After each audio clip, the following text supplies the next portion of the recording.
2008వ సంవత్సరం జూన్ 12వ తేదీన పాస్టర్ గారు నాకు వివాహం అవ్వకముందే ఆయన సేవ ప్రారంభించిన దినం ఇది. 17 సంవత్సరాలు పూర్తి చేసుకొని 18వ సంవత్సరంలో అడుగు పెట్టాము. 2009వ సంవత్సరంలో నా వివాహం అయింది.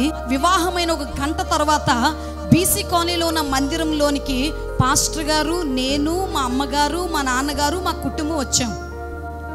ఏది చర్చ్ అంటే గదిలోకి తీసుకెళ్ళి ఇదే చర్చు అన్నారు పాస్టర్ గారు.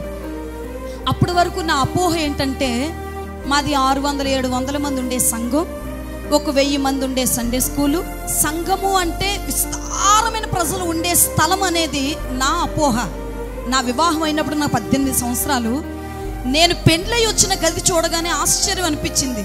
మరి ఇల్లు ఎక్కడుంది అంటే ఇదే ఇల్లు, మరి మందిరం ఎక్కడుందంటే ఇదే మందిరం, మరి చర్చిలో ఎక్కడ కూర్చుంటారంటే. నెక్స్ట్ డే నాకు తెలిసిన విషయం ఏంటంటే మా చర్చికి ఇప్పటి వరకు కూడా ఒక విశ్వాసి కూడా లేరు. కేవలం సండే స్కూల్ మాత్రమే.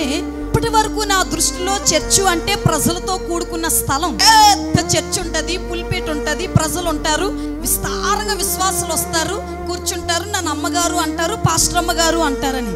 నాకు తెలియదండి మందిరంలో విశ్వాసులు లేని సంఘాలు కూడా ఉంటాయని విషయం నాకు తెలియదు.